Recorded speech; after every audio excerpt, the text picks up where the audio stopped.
paper magic will survive like the heat death of the universe, and will...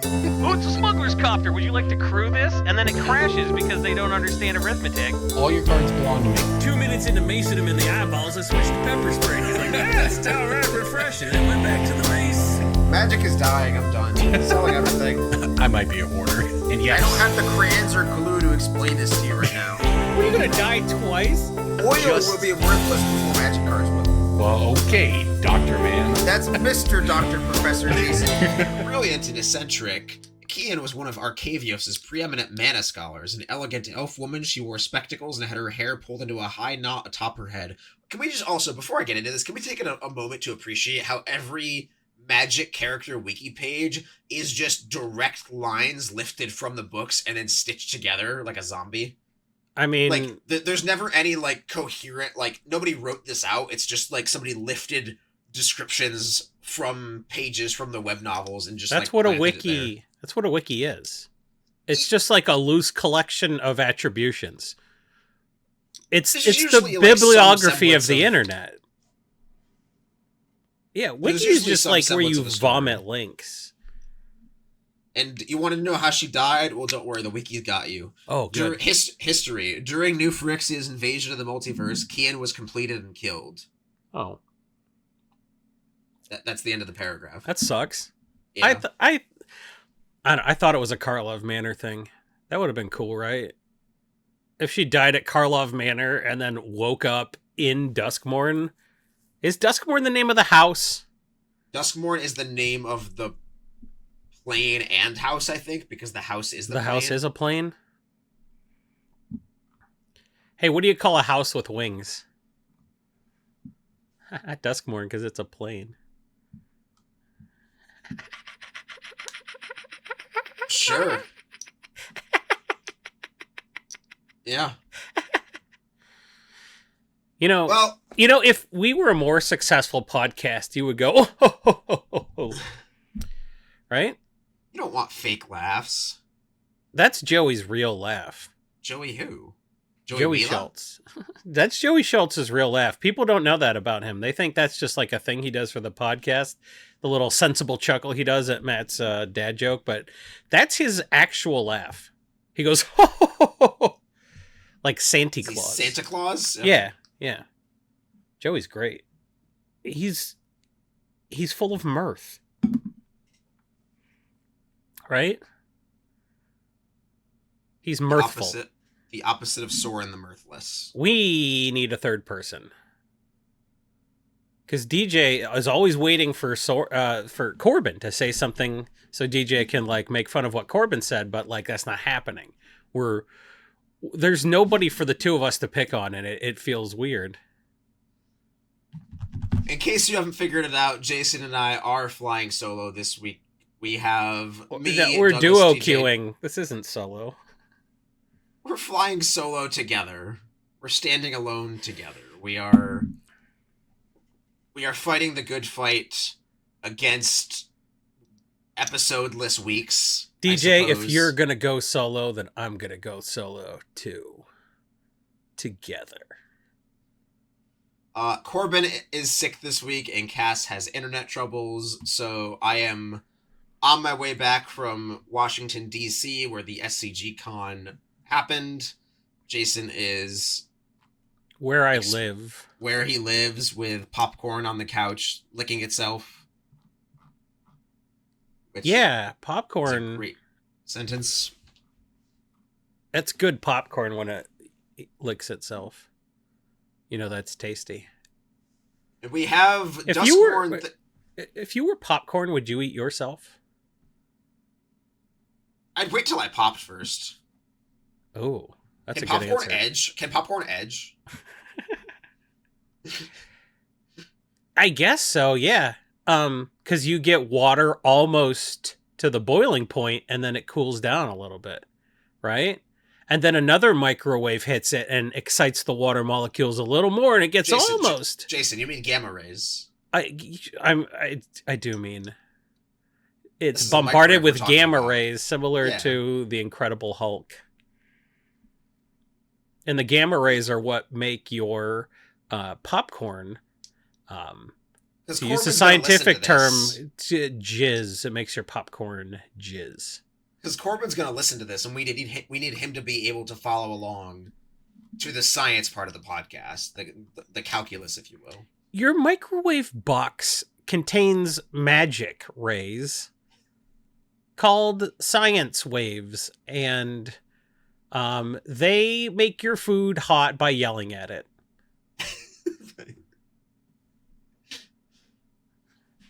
And They're and like popcorn is just- angry ghosts.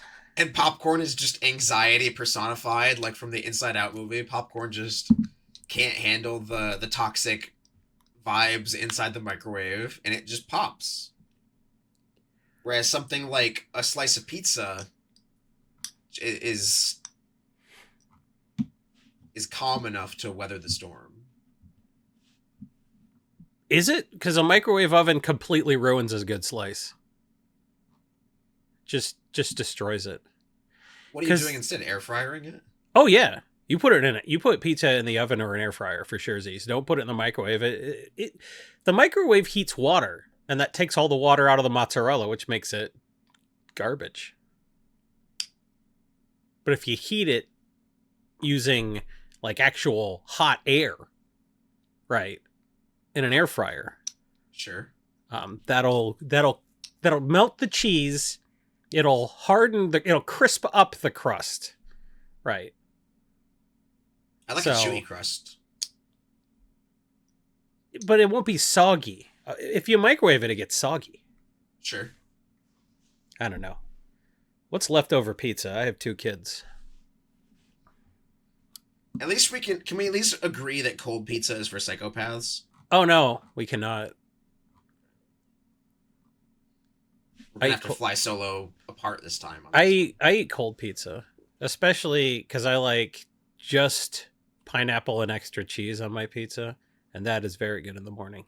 I'm a pepperoni purist. You're pepperoni pure. I don't know if that would be good breakfast pizza, but like apparently, if you're gonna eat breakfast, pizza's some of the most nutritionally complete food you can eat in the morning, and at like 250, 300 calories a slice, it's not great to like eat half a pizza, but if you're eating like a slice in the morning for breakfast, it's you could do worse apparently. That's from the Papa John Institute. I saw this clip recently of John Cena on a late night show, and he was talking about how he used to be poor and he used to have to eat on like some very small budget a day, and he would go to this pizza place every night that had a challenge of like, oh, if you can eat the whole pizza, it's free. And so he would go in and just down an entire pizza. And the restaurant owner was like, wow, damn, that's crazy, man. Like, congratulations. And then he came back the next night. I was like, wow, that's crazy, man. And by the third night, the restaurant owner's like, look, man, if you need a free slice, just ask.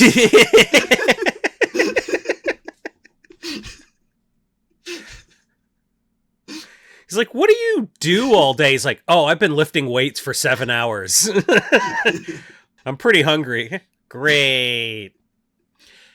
You could, though, if there were enough challenges around the city, you could probably eat a new place every night. That does sound like a Corbin, like, financial tip. Like a Buffalo Wild Wings. Just, bro, there's like 30 Buffalo Wild Wings in Oklahoma City. You just get banned from one for a month every month, and then you just rotate around. You just them. rotate. And by the time the month passes up, they forget who you are, and all the employees are different. It's like a whole thing, man. I was with Corbin, and I was so hungry. I was like, let's just go somewhere. And he's like, let's go to Buffalo Wild Wings. I was like, all right, fine. I'm hungry enough. We'll eat there. Let's go. He's like, hang on. He was gone for half an hour. He came back. He put on a disguise. Shut up. He put on a disguise. He's like, I'm banned from this one. You have to order. We have to use your name and credit card. I can't tell if you're joking. Hey, I was just wondering, is the sauce supposed to come on it or on the side? I just want to make sure I'm not wrong here. Goodness. He's not here to defend himself, and that's why we're doing this right now. Welcome to I'm going to Brainstorm Brewery with the podcast with the most cast. His I'm gonna work on Among that. Us, his Among Us style interviewing brought to life at restaurant. Yeah, he has the perfect personality for that game, which is not for me. If you ever played like Among Us with Magic Pros, it was terrible. It was because they were all trying to read each other's like tells and it was like, this is a lot. Anybody who's good at poker is inherently a different Among Us experience. I will say that. Now it's on the telephone. It's on the cellular telephone. You can play Fall Guys and Among Us on the phone because that's where we are. As soon as it becomes like a phone game, it's not. Right? That's kind of how it feels. What? It's not a game anymore? It's not a game anymore. It's like that Flappy Birds, you know. Once it made the transition from the Atari 2600 to the cellular telephone, it lost me. Well, you know what game you can't play on your phone, Jason? It's Breaking Bulk. Breaking bulk time. Breaking bulk time. Break. Oh, yeah, Breaking Bulk. There's so much good stuff. It's a pick. Breaking bulk. The end. That's a one-person guessing game.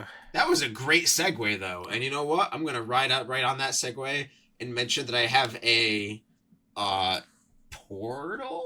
Let me double check the sets on this. The sets. Jason, you'd know this. Did Visions come before Portal? No. According to the copyright dates in the bottom left-hand corner, it did. So this is originally a Visions card. This is a Visions. Really? It's a blue Visions rare. Was it Rare in Visions and Rare in Portal? Correct. And it was in That might both give sets? it away. That's a lot of data, yeah. Ugh. It has not been reprinted for over 10 years. So it does have a couple other reprints, but like it's been a while. And this is bulk? Market price is $250 for most versions. The Portal version's more, but that's just like weird Portal data. Man, this should be easy. I'm thinking of all the... It's a non-creature, right? It's a non-creature. Its later reprints are uncommon. So it had two other later reprints, and they downshifted it to uncommon. Non-creature, blue Visions rare. It is also in Portal. Oh, boy. Weird little trivia. The rules text on this card has not changed ever, even in the Portal version. So, like, sometimes Portal cards have, like, weird words on them, like intercept or blocker or whatever. Like, whatever. The rules text on this card is the same for every version, all the way up to 2013. 3 wishes? Good guess, but no. I'm stumped here. Let's see. Let's see if I can give you one more hint. The top commander for this card is Heliod the Radiant Dawn and / Heliod the Warped Eclipse. Blue-white Heliod? Yep. The second most popular commander is Kami of the Crescent Moon. Little Howling Mine guy. Yeah. I don't know. You stumped me. Prosperity. No, that's uncommon. Not in Visions in Portal. Because it had a black set symbol. That's where they get you. Oh, I was gonna say Prosperity, but I was like, that was rare in Visions? It was uncommon in... That was rare in Visions? Oh, no, you're right. It was uncommon in Visions. Alright. Okay. I guess I win. That's on me. Yeah, that's why I didn't say Prosperity, but like, I can't prove I was gonna say Prosperity. It was rare in Portal, so that it was originally uncommon, then they moved it to rare, and then they downshifted it to uncommon for 6th edition. When you said its text never changed, I was like, that sounds like that could be Prosperity, because that's what I was thinking. I should have just blurted it out, and then I'd be like... That's on me. No, that's all right. That's fine. You're a big cheater, and everybody knows it, and you've forgotten the face of your father. Prosperity is a $2 card, and you should pick it out of bulk, because other people will probably think that it's an uncommon or rare, and it hasn't been reprinted since Commander 2013 in the Olero deck? I don't know which deck it's in. Probably the Group Hug deck, whichever the Group Hug deck in C13 was. Either Esper or Bant, I guess. Sure. I have got a white uncommon from Lord of the Rings Tales of Middle-earth. The softball is Reprieve here. Yeah, it's Reprieve. Okay. If it wasn't Reprieve, I was not going to get it, so... Well, this is a bad break in bulk this week. It's fine. I think it's valuable enough. It was as good as our listeners deserve, I'll tell you that. Well, Reprieve is a good enough card. It is fancy remand. It's only white. $1. That doesn't... Well, I think the Lord of the Rings has such a high threshold for a card being a breaking bulk because it is one of the most open sets of all time. Yeah. Like, there's so many cards in that set, and like even some of the more powerful stuff in that set is like power crept versions of other breaking bulk cards. Sure. That are still just like, oh, my Roka doesn't catch this because it's a 30 set card. And which, if they don't reprint something like Rising of the Day, that like, you know, despite there being a lot of product, yeah, it's a fervor and it's at uncommon, but you know, it's almost $1 in Card Kingdom just because it's just so good. What's the Harrow? What's the Harrow? But if you have a 4-power creature, it's like Super Harrow. Oh, I don't. Something about the Ents, the Gathering of the Ents, or something. I don't remember. I don't know a ton about the set. I just open a lot of it and don't really read the cards because I think I'm opening booster boxes like compulsively. I'm not really enjoying it. It's like a sickness. So anyway, that's how I'm doing. How's everybody else? How are people out there? How are listeners? How are you feeling about Magic the Gathering? Did all the rules committee and all the shakeups and all the 2 sets within a month, Bloomburrow and Duskmourn dropping within 3 weeks of each other? How are you holding up? Because it sure seems like there's not a lot to be positive about. I disagree. I think Bloomburrow and Duskmourn are both very, very, very well received sets from different kinds of, like, the polar opposite ends of the spectrum of people. Yeah, there's the people that get horny for animals and the people that get horny for gore. Like, yeah, and like the Venn diagram's not quite a stack of pancakes, but like it's still like I've in the vendor Discord I'm in, like both of these sets are pre-selling very, very well, or pre-sold very, very well. Like the pre-releases were capped out, and like there's been quite a few kerfuffles by Wizards over the past several months, sure, but like I think the game continues to grow in spite of all of these things, and I mentioned this a week or two ago about the whole. It was last week.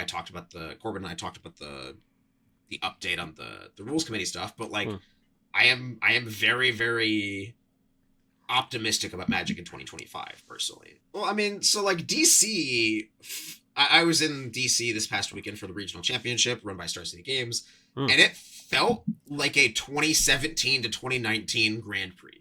Nature's healing. There were upwards of 2,000 people in the room. There were 1,500 or something players in the modern regional championship, or Pioneer, as Pioneer.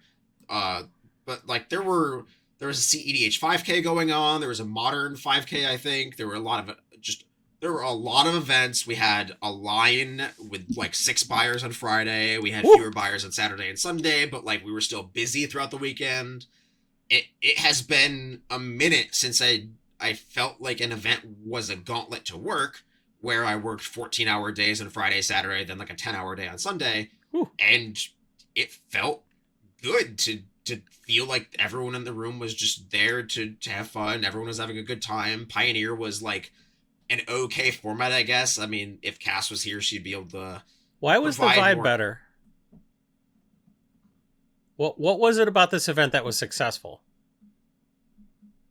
I think part of the reason was that everybody who was playing in the main event was here because they completed the first hurdle, and then this is the chance to, like, for the glory. Like, everybody in the RC gets a little nameplate that has, like, their name branded on it. That's cool, from Star City.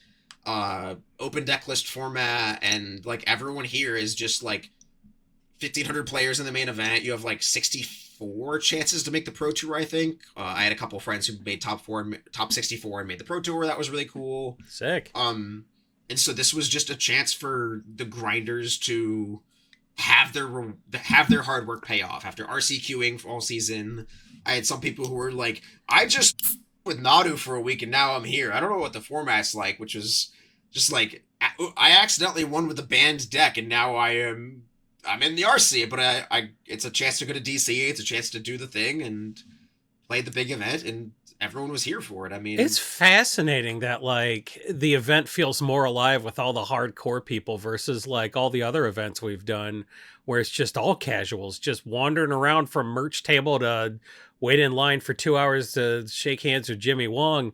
And, like, those events just all, I don't know, it just... And I think we're it gonna didn't feel as electric. It just kind of felt post-COVID still. I think we're gonna have another casual event like that in Vegas. Vegas sold, like, all the badges are sold out for Vegas, so there's gonna be multiple thousands of people there. There's gonna be thousands of or hundreds of people sitting in chairs screaming during a game night's live thing. And I hope that they put that in an area where it doesn't disrupt the live tournament. Because I know that was one of the pieces of feedback from a previous Magic Con, was that, like, they held, like, the Secret Lair Showdown for the big $32,000 Dark Ritual or whichever card it was, and it was right next to the Screaming Game Nights stand. So that was something that is fixable and iterative, but that's sorry. You can't concentrate under those conditions, then maybe you don't deserve a $32,000 Dark Load or Dark Ritual. Did I say Dark Lotus? Black Ritual. I mean, even on that subject of, like, deserving the win, this format, from what I heard from players, as somebody who, like, hasn't touched Pioneer, I learned what several decks even just looked like during the event. The format for Pioneer is very, very slow right now, ever since the Sorin and other card ban. You can tell how deep I am into Pioneer. Yeah. But ever since Sorin and whichever other card... No, because Sorin... they just banned Sorin, they didn't ban the Vampire. That makes sense. But, like, the format is a slog, so there's a lot of blue-white control, a lot of Arc, Light Phoenix, and Treasure Cruise. Like, I heard several stories of, like, my Phoenix opponent decked themselves to death. Ha! And just, like, very, very slow, grindy games. There was I always butcher the name of this card, Enigmatic Incarnation deck that utilized the Overlords to basically birthing pod yourself from little... air quotes 3-drop enchantments into, like, giant Atraxas and stuff like that. So, like, that deck requires a lot of game actions, a lot of time to play. You're making a lot of decisions every turn. Sure. And, like, it's just a very, very long slog of a tournament. And so one of the things I heard going into, like, day 2 was everybody playing day 2 had that level of mental fatigue. And so if you did top this tournament, you played 9 rounds of Magic day 1 and then, like, 6 or 7 rounds of Magic day 2. Yeah. And you were playing Magic the entire time. Yeah. It's not like this, let me just play mono red and eat hot dogs event, which I guess there is a Rakdos deck that is fairly quick, and so, like, some Rakdos players may have gotten to do that, but, like, by and large, the Pioneer format is the slow one, which is somewhat of a divergence from the formats we've seen in the past. You're not making it sound less funny to me that they were next to game nights. You're making it sound more funny that they were next to game nights. Oh no, that was from, like, in the past. The Yeah. Months ago. Like, that's very funny that, like, a very slow and grindy format, when players are at their most mentally fatigued, then they get hit with that, because that's parenting. If you don't know what it's like to be a parent, and a lot of you Gen Z kids with your eating, you never will. That's not how babies are made. No, it's not. I didn't have my first kid till I was 30. It took me a while to figure out it's not for me. You'll never have the kids, so you'll never know what it's like to mentally play 15 rounds and then be yelled at. But that's parenting. And you should all suffer as I suffered, which is why when kids cry on planes, it makes me laugh. Anybody who hasn't invested in noise-canceling headphones, that is just the universe punishing them. Yeah, crying babies that's God punishing you for being poor. If you want to be able to afford noise-canceling headphones, a good pair is like a couple $300 maybe. Get some good Sony noise-canceling headphones. You can accomplish that by picking up some of our financial tips, our Breakings Bulk, our picks of the week, and you can learn investment strategies at our sponsor, MTGstocks.com. Your source for, it's not what you were hoping. It's not Marjorie Taylor Greene in like a pillory, in like stocks, having tomatoes thrown at her. I thought you were going to go like stalking route, like you were going to accuse them of MTG stalking. No, this is them of wanting Nazi wearing high socks.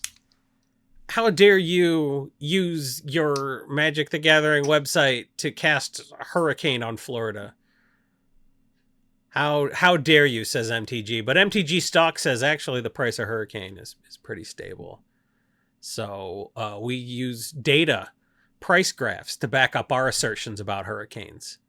You know, we don't talk about space lasers and whether they go to synagogue or not. We don't do that at MTG Stocks. We're all about card prices and investment strategies. You can read articles by award eligible writers, and you can get some of the best analytical tools on the market, and they're being used for a children's card game and not like real investing. So if you want to be able to afford noise canceling headphones and not have to hear my kid cry, because she's 8 and she shouldn't be crying on a plane. She's in first class. Like, your life is so easy. God, she's spoiled. I just hate her so much.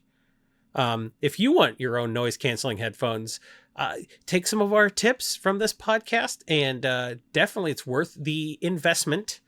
The investment, you got to spend money to make money. The investment in MTG Stocks Premium. You'll be wearing noise canceling headphones in no time, and you'll just be like this, listening to our podcast while your family's crying. Wait.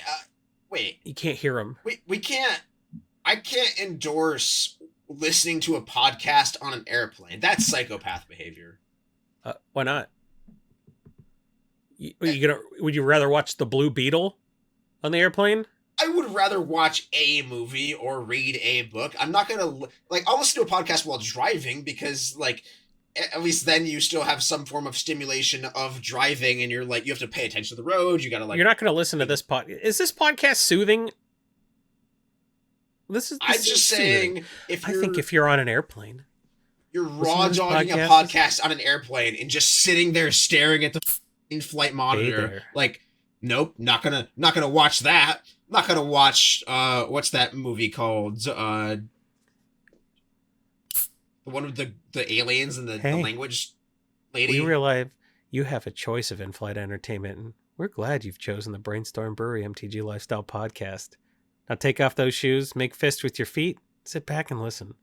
Fists with your feet. For the next 50 to 75 minutes, we're going to entertain you while you're on this plane getting the back of your seat kicked by the person behind you. That's right, the person in front of you just can't quite seem to get comfortable, and they are reclining and unreclining their seat. That's all right. You've got the dulcet tones of the Brainstorm Brewery MTG Lifestyle Podcast in both those headphones, coming through in stereo. I'm your host, Jason Alt. Thanks for coming to the podcast. Thanks for coming to brainstormbrewery.com. Saved it. I'm good at this. Good, I'm professional. Keep going, man. You've got this. Nobody knows this is word for word written down by Corbin, and you just got to read this word for word. It's so unprofessional. Hey, everyone. Do you like Duskmourn cards, Douglas? Do you like Duskmourn cards? I have been looking at this set, and Now that it is ranked by inclusion numbers a little bit, we can kind of see how it's starting to pan out. Do you know the most played card in Duskmourn currently? According to EDH Rec. According to EDH Rec, the most played card in EDH decks from Duskmourn. You said it was an uncommon. I did say it was an uncommon. That's quite a lot of information because there's 2 major candidates. We have 2 uncommons in the top 10. Is Fear of Missing Out an uncommon? Yeah, but it's not anywhere near the top 10. That's one of the only uncommons I know from this set. Believe it or not, the number 1 most played card is Withering Torment. Is that 3 just a mana murder variant? Well, it gets an enchantment or a creature. So it's just another way to get an enchantment, but you have a fixed 2 lives. So people are going to start playing this over Feed the Swarm or whatever. The other one in the top 10 is another modal removal spell, Untimely Malfunction. Destroy an artifact. 1 or 2 target creatures can't block, or the middle mode, the money mode, change the target of target spell or ability with a single target. This card does so many things. It does so many things. This is the first time I'm seeing this card. Yeah, it's like it's just got Emergency Shatter tacked on to a red counterspell. It's very good. Or ability is crazy. Yeah, I would not be surprised to see this get reprinted anytime soon, but like I think it could hit $5 before it's reprinted. It's a pretty absurd card. You know, we're already looking at like $2 for Withering Torment and about $1.50 on Untimely Malfunction. I could see both of those cards approaching, $5. Those are cards you definitely don't want to be bulking out now, and I would hold on to them. It seems like anything in the top 10, probably looking pretty good. What set came out like a year ago? Let's look at the top 10 from an older set. I was just going to say, Wilds of Eldraine has Monstrous Rage, which is a red uncommon from its primary set, and Monstrous Rage is like a $4 uncommon. I believe it's a standard card, and so the number one most played card in Wilds of Eldraine is Stroke of Midnight, and that's sitting at about $3 on Card Kingdom still. Now, that is a card that had a promo pack version. Yes. So potentially that could meaningfully add to supply, though. Okay, so Up the Beanstalk is another top 10 uncommon from that set. That's had multiple reprints. Not Dead After All, I think, has had... Nope, Not Dead After All is only 1 printing, and that's common, and that's at like $1.50. What is Up the Beanstalk reprinted? I don't think it has any reprintings. Are you sure? Oh, wow. It doesn't have any reprint. I thought it was in a commander deck or something. Is it on the list? No. Huh. Well, Up the Beanstalk. It's banned in multiple things, so... Collector's Vault is 30 cents. That's another top 10 uncommon. So, hey, maybe I don't know what the fuck I'm talking about. Collector's Vault's in like 40,000 decks and it's 30 cents. So, who knows? I think Collector's Vault is going to be in a lot fewer decks moving forward than Untimely Malfunction, that's for sure. So, hey, some of the things that we assume are going to happen don't always bear out when you go look at the data because, hey, stuff that worked 4 years ago doesn't even work anymore. So, hey, maybe the most played uncommon in this set will be worth less than $2 in a whole year. Maybe that's going to be allowed to happen. Who knows?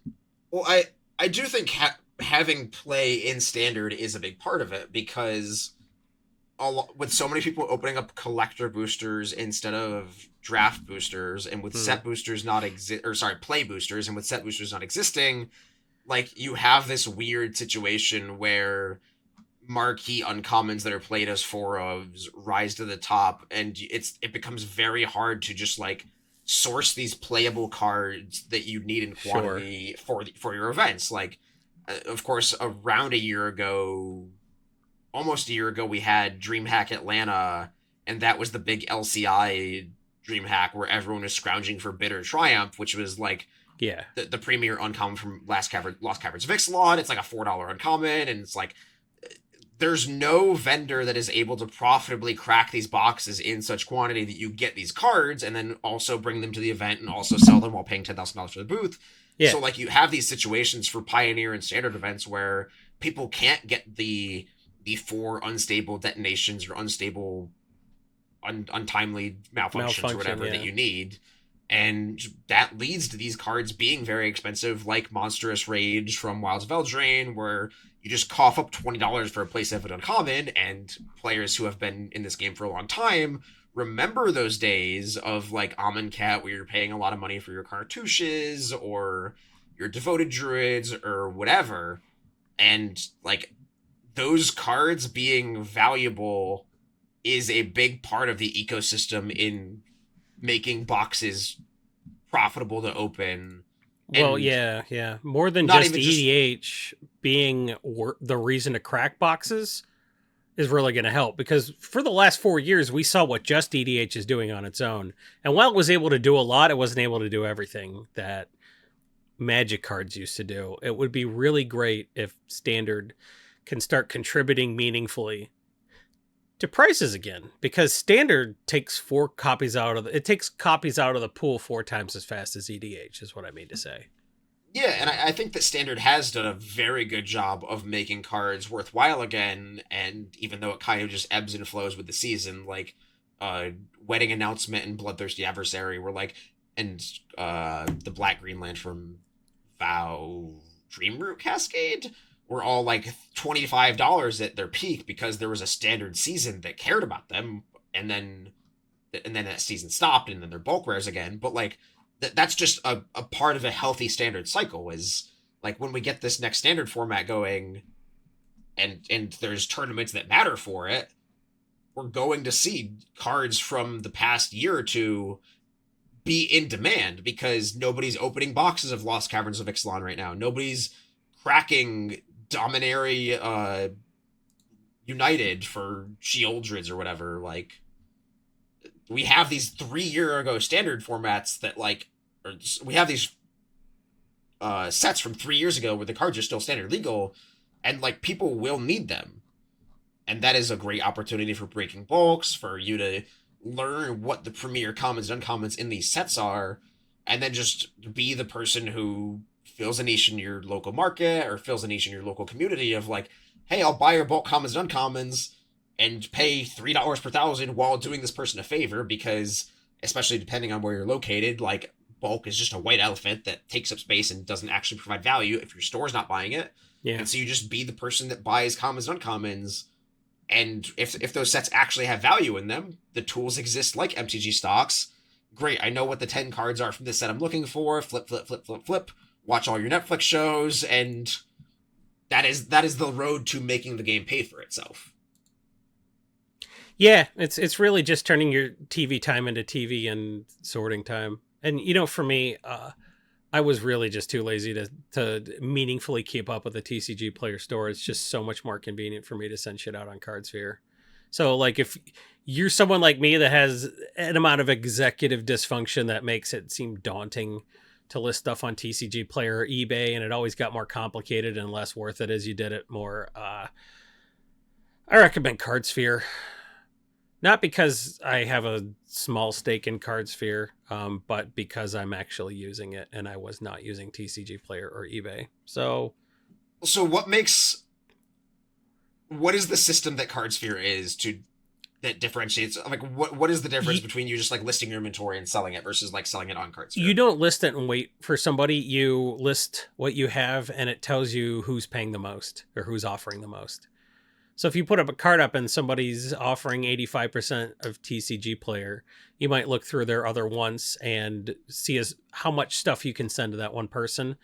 But the site will also build packages for you. If you have all this stuff, you're like, well, this person's looking for all these cards. This is what they're paying on them. You can choose not to send a specific card to a specific person, but it'll recommend, it's like, hey, if you want to save on postage, here's a package you put together. So the more stuff you list, the better packages it'll recommend for you. Do you have to have things listed, or can you just like browse the site and browse what certain cards are and then can you just like confirm to send something? You can search through for cards and see if there's a person paying a number you like on a card you have, and you can just send it to the person. Because I imagine for that person who has executive dysfunction, they're looking to not keep an active uploaded inventory of all their stuff. Yeah. But you could just be like, oh, what So are you the just 10 go most through. expensive? Yeah. Like, what are the 10 most expensive cards in my binder? This, and this. See who's paying something on Jeweled Lotus because I'm not going to use it, but Yeah. other people will. And there's some weirdo paying 85% of TCG Player, which is more than I would get, after fees. So the fees on Right. Cardsphere are lower. So like, if people are paying close to like 85, 90%, you're going to make more than TCG Player. And if they're paying like 75% of TCG Player market price, then you're probably going to like make what you would on TCG Player, but it's a lot easier to list it because you don't have to list it and hope somebody buys it. On Cardsphere, you list it and hope somebody sends the card to you. You build your inventory of stuff you want. You say, hey, I want this card so much, I'm willing to pay 100% of TCG Player on it. And someone's like, oh, that triggered something. And was that, oh, this is somebody's offering, more than most people on this.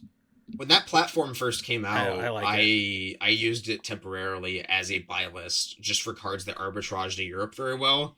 Yeah. I just picked out the 20 or 30 cards that Europe paid higher than TCG low on, and I said I'll just pay 85% of low on the Leona Last Hope, Smuggler's Copter, all these cards that export very well to Europe, and I just would get them in and then just off them at the next Grand Prix I went to. Yeah, you just kind of set it and forget it. Like, I like it for if I'm picking up specs, I'll just like, hey, I'm paying 90% of TCG market price on this. I want up to 50 copies. And if people send it to me, great. And if not, it's just, I get as many as people send me. And then that's how many I bought versus like digging around on a bunch of stores, paying a bunch of shipping and stuff. It's, I don't like that. It's just made it's made it easier. It feels more automated. And for someone like you who's automated part of your process, I'm sure you see the appeal. I'm still sorting manually, but like I'm, targeting what I pick up and targeting what I get out of. It's a more automated way, and it's been a good time saver for me. And it's made it manageable to start getting rid of some cards because I got rid of everything, and I have amassed a collection again. I have a lot of cards, Douglas. I bought a lot of Magic cards. I am like in the last year. I am driving to Wisconsin for CubeCon next weekend if you need me to make a stop. Nah, I think I'll list it myself. Fair enough. Send it out on Cardsphere. Speaking of me buying collections, I bought a few collections on the way back from DC, and I found something that I can only be described as a relic of a bygone era, and that is somebody's DCI card. Ooh. I think every DCI card I buy makes me more powerful as a wizard. It kind of acts like a Horcrux or like a second life, a phylactery, if you will. I've bought many, many collections over the years, and some fraction of them have had now defunct DCI cards. What's your total DCI number now?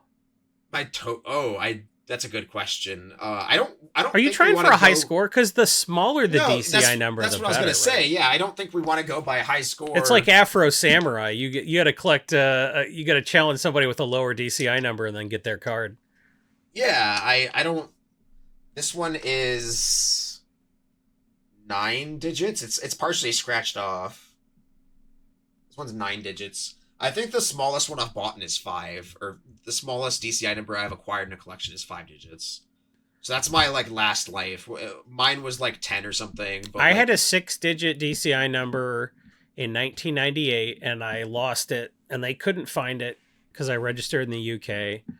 So I had to get a new one that was 10 digits, and that was kind of sad. But I still remember my 10-digit DCI number. What is it?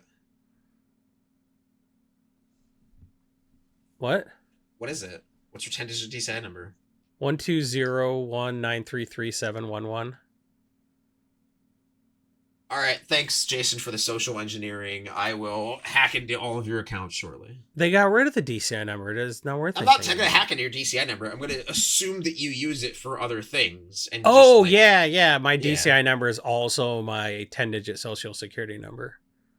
Yeah, like Yeah. I'm 3 steps away from just owning your mortgage and your home and all that stuff. Oh man, I'm like that LifeLock guy. Hey everybody, I'm so confident at LifeLock. Here's my social security number. Ah, how could this happen? One of the greatest cell phones in the past 20 years, maybe. I'm so confident. Ah! It's like Thomas Midgley drinking leaded gasoline. Did he end up dying from that? No, he died because he invented a hospital bed that strangled him, but he got very sick from drinking leaded gasoline. That's right. I don't know if he drank it or if he just swished it around in his mouth and he washed his face in it. Like, he's like, look how safe this is. I remember he washed his hands. I remember that was a thing. Yeah, he strangled himself with an automatic hospital bed that had like pulleys and stuff. It had like pulleys and ropes and stuff, and he was like, "This won't kill me," and then it killed him because he was a idiot. The same man was responsible for leaded gasoline and CFCs. Like, what? The average Brainstorm Brewery listener has gone from learning the structure of a microwave to learning about the inventor of unleaded gasoline. And that is just... No, leaded gasoline. Sorry, leaded gasoline. And that is just a magic finance sandwich that I don't think you can get on a Corbin episode of this show. That's true. A Corbin episode, we would hear a story about how Corbin is more like Thomas Midgley than anybody else on the podcast. He's just a real wash your face in gasoline kind of guy. Just a real, hey, I want to play an event on Saturday. What are the odds I can get an entire deck shipped to me in 3 days? Sort of. Leaded gasoline's the only stuff that'll like really get those glass shards out of your face. That's a good point. It takes a few layers of skin off, and then they're easier to pull out. Gasoline's a very good solvent. So it's got that going for it. If It you have dissolves listened, just about anything. if you have listened to the end of this episode, then you have been absolved of not hitting that like and subscribe button, which you should have done a few minutes ago, but I'm not going to tell anybody that you didn't. Can I just say, yeesh. Yeesh? Yeesh, I didn't like that. It was fine. That was a clumsy segue. That was adequate. I haven't seen a segue that clumsy since I went over a cliff. Are we just trying to hit a hat trick for dollop episode references? Is that oh god, they said something about that this week, didn't they? I wouldn't actually No, know. no, it wasn't. It was Behind the Bastards made the segue joke this week. Yeah. I wouldn't know. I'm still behind. Somebody made the segue joke recently. Whatever. Anyway, yeah, it was it's not a good segue. I should call you Paul Blart the way you made that segue look. I don't know, I got nothing. I do have a pick of the week. Pick of the week, pick of the week, pick of the week. Time for the pick of the week. Oh, that's right. We still have one more segment. I have 4 picks of the week. You Can have I 4 go over- be a Ryan Bouchard and pick the good 4 parts of a 5-card cycle? The 4 good cards in a 5-card. You know what? Go for it. Okay, I'll tell you the cycle. You can tell me the bag one. Enduring. Vitality. Duskmourn? I don't know any of these cards. I know, Oh, okay, cool. So it's a cycle of enchantments. They're I know enchantment what creatures. they all do. I know like what the cycle does and what connects Okay. them all. I couldn't like name the effect of each of them. Sure. So when they die, they come back as an enchantment. So it's cool. It's like when your creature gets farewelled, it goes away forever. But I guess if someone blasphemous acts, you don't lose your enchantment. Your creatures, they come back as enchantments. So Vitality is basically a Cryptolith Rite. That's the most played one. Sure. So like it's in like 4% of green decks, which is like it's really high. The white one is basically whenever one or more creatures with power 2 or less enter, you draw a card. That's a pretty good one too. That's around like $3, $3.50. About 8,200 decks, so like, about 600 less than Vitality. Enduring Curiosity is the next played card to Innocence. That's the one that's basically a coastal piracy, and that's like $3. And then the black one is whenever you gain life, target opponent loses that much life. That one's about $3. I think that one might be the best one. Although the Cryptolith right one is just really kind of bonkers. Because like it's even a mana cheaper than Sentinel Hierophants, which is like a 4 mana 3/3 that with that ability. And like it doesn't come back, and plus Vitality has Vigilance, so you could even like attack then tap it for mana. We have Essica too, right? Yeah. So the only one I really don't like is the red one, because the red one is basically Ogre Battle Driver. Whenever a creature you control enters, it gets 2/0 in haste, and it's 4 mana to throw it down. So I think, that's the one that's $1, but like $1? Maybe I do have 5 picks of the week, because I don't hate the red one at $1. Ogre Battle Driver's dumb. It's basically a 4 mana one-sided Need for Speed plus that doesn't help your opponents. I don't know. At $1, and probably going to go down as more is opened, Enduring Courage might be a pickup too, just because it's so cheap. But the other ones, the other 4 are in the top 10 most played cards in this set. That whole cycle is absolutely bonkers, and they're around $3-4 right now. I don't expect them. If there are more than 5 cards worth more than $4 in a year, I expect at least 3 of them to be from this cycle. That's how good they are. And Valgavoth's Lair, the land that you just pick a card color it taps for, and it's hexproof, that's solid, and that's around $2. So it seems like all the top 10 stuff from EDH, just on the basis of EDH, that top 10, I think the enduring cycle of creatures can get enough help from EDH moving forward that I think they're movers. I don't know if people are going to play Valgavoth's Lair in a year when they're not opening it in packs anymore. But I think people are going to go back for your Withering Torment, your Untimely Malfunction, your Razorkin Needlehead, and then that whole cycle minus the red card. So I really like the Verges, and I really like the Enduring cycle. I think there are 2 really solid cycles of cards in this set. And, for EDH going forward, I don't think you buy any of those lands at their current like $4 or $5, because it seems like in 2 years of like, oh, that land cycle is really good, but like they'll have just done another land cycle and it'll be in an EDH deck. Standard, it'll be a quarter. They'll be played a lot in Standard. Yeah, are people playing Standard? I know they're trying, moment, but it is a cyclical format now, and whenever it is in season, we will see Standard spikes like Death Root Cascade or whatever the card's name is. Like the Standard lands can get very expensive. Triomes have hit historic highs off Standard. Like we've seen a lot of Standard land use lately, and Pioneer. And I guess that people are thinking that like this is going to be like a Standard set that matters, because if you look at some of these prices, like $30 for a Boron Oculus has nothing to do with EDH. $10 for Screaming Nemesis, that's not EDH doing that. No. So I think that if you've got $30, $40 in value just from those 2 mythics that have nothing to do with EDH, that puts way less pressure on EDH to make up the value from the set, in which case like $3-4 rares could be in the $6-7 territory.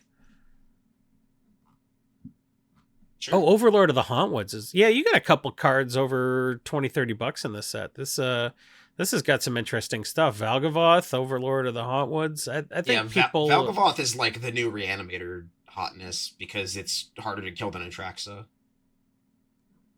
I mean, Ward sack 3 permanents, that's busted. Yeah. I heard a lot of stories over the RC of like, I didn't have a Valgavoth, so I had to play Atraxa in my deck, and they killed my Atraxa, and then the game went on for 30 more turns. Whereas, like, Valgavoth would have just been like, well, yeah. I don't know, sack 3 non-land permanents, maybe he got 3 non-land permanents. It has to be 3 non-lands. That's brutal. Yeah, it's very, very strong. So my pick of the week is completely unrelated to Duskmourn. It is based on the fact that I had some people in my Twitter DMs buzzing around and asking me for play sets of a Eventide rare that has spiked twice in the past. Sanity Grinding. If Cass were here, she would be able to tell me exactly what's cooking with this, because I do not follow Aspiring Spike or any of the other grinders who create these brews that cause cards to spike. But Sanity Grinding, for those who have never heard of it, or for those who were born after the card was printed, is a 3-mana blue sorcery with 3 blue pips, and it mills target player for a lot. That's all you got to know, and you got to play a lot of blue pips to do the thing. This card spiked once in 2019, it spiked once in 2021, 2022-ish. In 2019, there was that blue-black mill deck, that Hedron Crab nonsense. I do think this is more Hedron Crab nonsense. This deck seems like it just always does kind of the same thing, but it might get one new toy every few years. But Sanity Grinding is still this is the only printing of this card. The only supply is from Eventide, a set that was released during the Bush administration. And so, like, if you own 15 or 20 copies of these and it spikes again, you are in a very good spot. If they reprint it before then, you are out of luck. But that is just the dice we roll with every card nowadays. The chroma mechanic makes this a little more interesting, kind of devotion, kind of not, but like clearly Jace, awkward to put in like a mainstream set. Jace, Wielder of Mysteries, has 3 blue pips. Cryptic Command has 3 blue pips. So if you're playing in Sanity Grinding has 3 blue pips. Yes. So if you're playing in a format where all that crap is legal, Sanity Grinding is actually kind of nuts, because you got a lot of double and triple blue pip stuff in the deck. It is a modern Archive card, Trap. Ooh, this is a silly deck. I mean, it is definitely a modern card, and your That's goal the is 5 years ago version of it, though. I wonder what I haven't seen any new tournament results that indicate what's happened in the last 5 years with this. I believe Jace the Perfected Mind is the main tool that it got last year, and it's like the target player mills 3 of the new Ancestral Recall, basically. Oh, yeah. That's the card that gave the deck a lot more fuel, but that was the Phyrexia one that you could complete, so you could play it on, like, as a 3-drop. Yeah. And that technically has 2 blue mana symbols for chroma, even though you're only paying 1. So Sanity Grinding is sub $3 is the point here. If you find a way to source them in bulk, like Cardsphere or like Star City, like if you stumble upon a store that has a lot of them, I do not think this is a bad pickup at all. Just paying between $2 to $3, get 20 or 30 of them, and then wait for some content creator to play the deck just like the olden days, and the card has the potential to spike even if it's not putting up real results. You don't have to wait for a modern regional championship or something like that. If the deck gets enough coverage and enough clout and enough retweets, the cards will move. And Sanity Grinding is my pick of the week. I have a tendency to put some of our spicier picks of the week in my Cardsphere once. So, hey, if you have some Sanity Grinding, send them to me. Yeah. And if you have any extra dollars left over after you have bought all your Sanity Grindings, or if you want to wait until you have your Sanity Grinding enduring Hauntwoods Guy profits or whatever, check out Coalesce Apparel and Design. We are getting our Brainstorm hoodies restocked. I know it's been a while that they've been out of stock. I talked to Cedric this past weekend in DC. We are getting a restock of the Mercadian masks. No, wait, Mercadian casks. Mercadian casks? What? I was trying to, like, portmanteau Mercadian masks with Cass. With Cass, yeah. Because it has her face on it. I was struggling, though. Mercadian cask. That's what I came up with. Yeah, it's not great, though. That's clumsy. We're going to workshop that one. We're going to workshop that one, but her hoodie with the drinking glass and stuff, going to get restocked. And you can use discount code Brainstorm Brewery for 5% off your total order purchase at checkout. And using that discount code lets people know that we actually sell things, which is important. Yeah.